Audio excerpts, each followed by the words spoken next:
let's start by taking a look at the foundation of the face, the skull. I got this skull from a 3D scan store. So this is cane data, so it cannot get more realistic than this actually.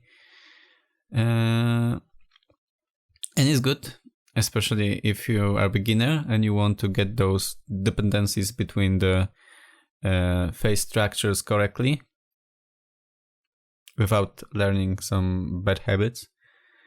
And yeah, let's take a look at the profile and discuss some basic proportions. First, we would want to break the head on some basic forms. The biggest part of the head is kinda egg-shaped. It shouldn't be a perfect sphere, though you have to remember that there are a lot of different skull types. It may differ from person to person and especially between genders and races. Face part would be a cylinder.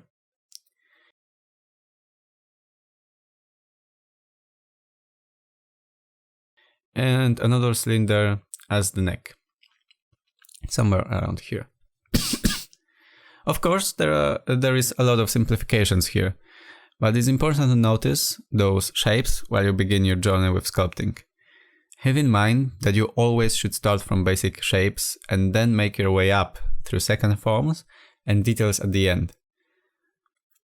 Now when we determined our basic forms, I'll give you some tips on how to place all these face elements correctly.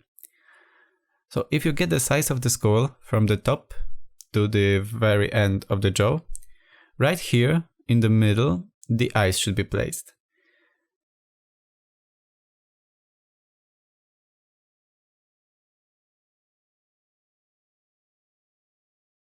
Right under the eye is place for some fat tissue. And we're gonna look on it more in depth later on, so no worries. And here is my favorite bone of the face, probably the most helpful landmark you can use, a zygomatic bone. From the zygomatic bone to the middle of the face goes a zygomatic arch. It's the widest part of the face, and it's commonly called the cheekbone.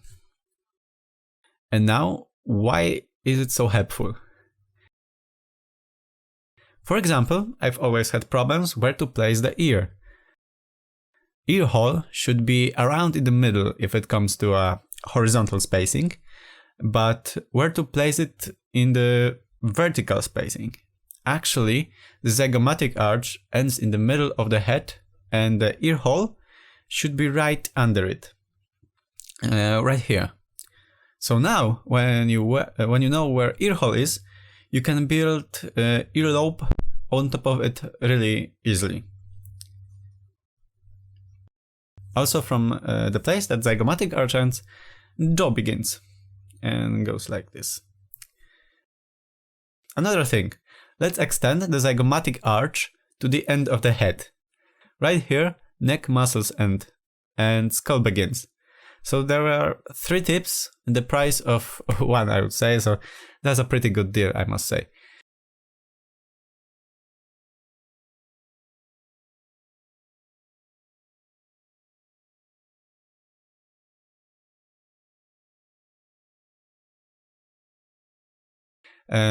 Nasal bone over here. In most cases, it's placed somewhere in the middle of the face. Remember, the face, not the head. And actual nose structure is built on top of it. It also is responsible for the curvature of the nose. We'll go to specific nose anatomy later on, so. Oh, and by the face, I mean the area from forehead to the chin, excluding top part of the head. Let's go to the front and remind the basic proportions. Eyes, as I said, should be in the middle of the head.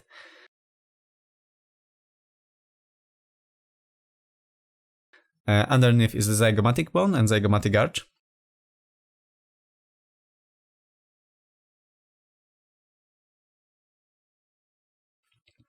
In the middle of the face, a little lower than eyes, is a nasal bone.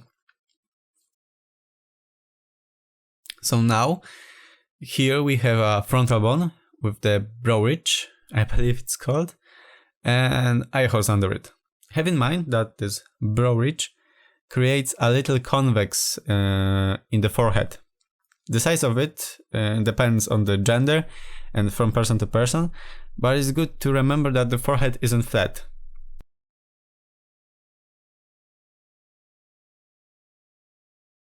Here you have a temporal line. It kind of separates the forehead from the rest of the skull. You may see it in my character as well. And the jaw, like I said, is connected in the place where zygomatic arch ends and goes like this.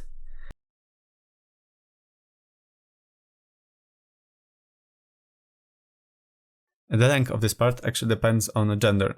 Women, for example, have it a little shorter, which may create this feeling that they have a little rounder jawline. Okay, so I think that will be all if it comes to the skull and basic proportions.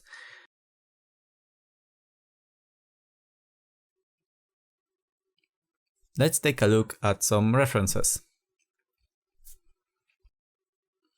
And I must say that if you want to create a superhero, this is a face to go for. We can distinguish a lot of hero features in his face structure. He has a square face with a prominent jaw, as well as little fat in the face, what makes him look muscular. But in addition to that, he has quite big and friendly eyes. And I mean, even his hair can make an impression of someone strong and trustworthy.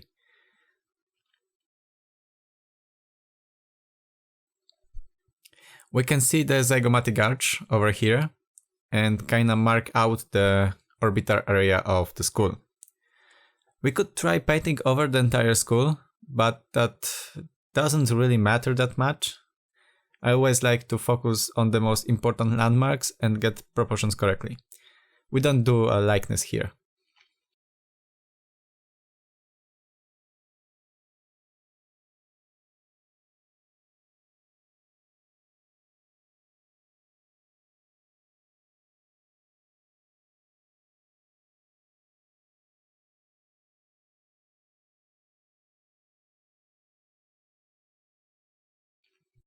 Oh, and here we can see interesting nose structure influenced by the nasal bone. As you may see, nasal bone goes like this, and right after it, nose narrows a little in a way to the tip. One more thing I forgot about earlier. I'll give you some tips on eyes and mouth placement. So ideally, space between two eyes should be equal to one eye in length. Forgive me my drawing skills, you know, I'm a 3D artist for a reason.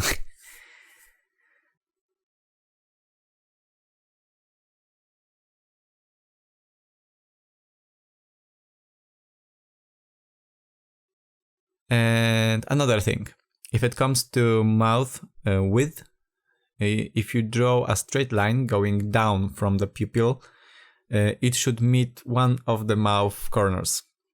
Of course, it's just a hint, and in many people it may be different. But it's a good rule to check on if something will be wrong with the face you are sculpting.